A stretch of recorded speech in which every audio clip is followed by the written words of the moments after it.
Hey, it's time to figure out what you're eating for Easter if you haven't already. So eating out is tough. Eating at other people's homes is really tough. If you're hosting, I have a full printable. I have a menu for you. I have a shopping list for Easter Sunday. It's the wellplannedkitchen.com/Easter meal dash two because I love making it so complicated. Sorry, that was an accident. But you could also just go to the wellplannedkitchen.com and look for the Easter picture and grab the menu there. But let's say you're not hosting Easter and you want to stay on plan. And of course, if you've been following me for a while, you want to stay on plan. We don't want to have to recover from a holiday meal when we can have an equally delicious holiday meal on our own, right? So if you are staying on plan, hoping to stay on plan, but going to someone else's house, my go-to recommendations are to have take a salad with protein in it. So like a salad that has some hard-boiled egg or bacon or grilled chicken or something along those lines. Have a salad with protein. Offer to bring a side salad as your offering or contribution to the meal, and an on-plan dessert. That way, you have a meal with protein to stay on plan, and then you have an on plan dessert. So you're not really feeling left out and you're covering all your bases. Yes, you're probably going to have to say no to some things, but still going to leave the meal feeling satisfied and great that you ate on plan. Sometimes I know there's some concern about offending people who feed you. I just want to say, and I'm not trying to call anybody out, I used to really, really feel, especially as an introvert, I used to think about it a lot and feel like, okay, I'm going to somebody's house. I have to eat whatever they give me, no matter what, even if I know it's not good for me, because I don't want them to be mad. I don't want them to be offended. I started paying really close attention to what other people were doing while I was eating. And I realized that not one person is looking at me.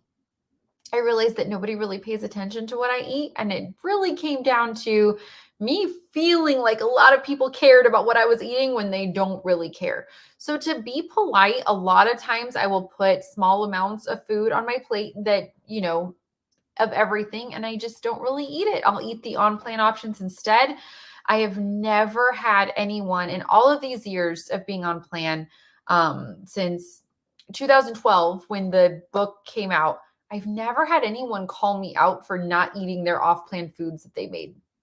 And again, if you have a salad with protein and you have a dessert, you're kind of covering your bases there. But really, people I find don't care as much about what we're eating as we think they do. And I learned too that when I have guests at my home and I'm serving meals, and a lot of times I'll have something like really good, like a dessert from All Day I Dream About Food.com that's a completely delicious on plan as dessert. People often can't tell that it's healthy. They just enjoy it and sometimes even rave about it. And it's totally on plan. But I don't pay attention to what people are eating. Even if I've gone out of my way to make a big meal or make something special, I'm not monitoring what people eat. And it's a really good reflection to realize that nobody really cares what I eat either. So if you're in the same boat, if you feel like you kind of are feeling like you have to, you're obligated to, maybe just bring some options for yourself. Bring that on plan salad, offer to help, say, hey, you're hosting Easter. That's awesome. Can I bring a salad and a dessert, and then have your on plan choices? Another strategy for that, though, if you're going to be eating at someone else's house, again, you could make this at home. I have a menu for you. You could make anything from here. You can make your own dinner. But if you're not hosting, offering to help and bless them with food is great, or eat a full meal before you go.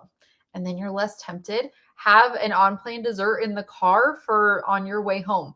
Those things might sound like they take a little extra effort, but it is just a little bit of effort, and you stay on plan and feel great afterwards. So, those are my recommendations for Easter. If you want the menu, go ahead and grab it. I have the website scrolling across the bottom of this video. If you're going to someone else's house, highly recommend salad with protein and a dessert. You'll look like a hero helping out and offering to bring something, but that way you can stay on plan. And maybe just I'm gently suggesting try not to be self-conscious, because it's very likely that nobody's paying attention anyway to what you eat. But I hope you have a lovely Easter, and I hope this meal plan is a blessing, and I will talk to you soon.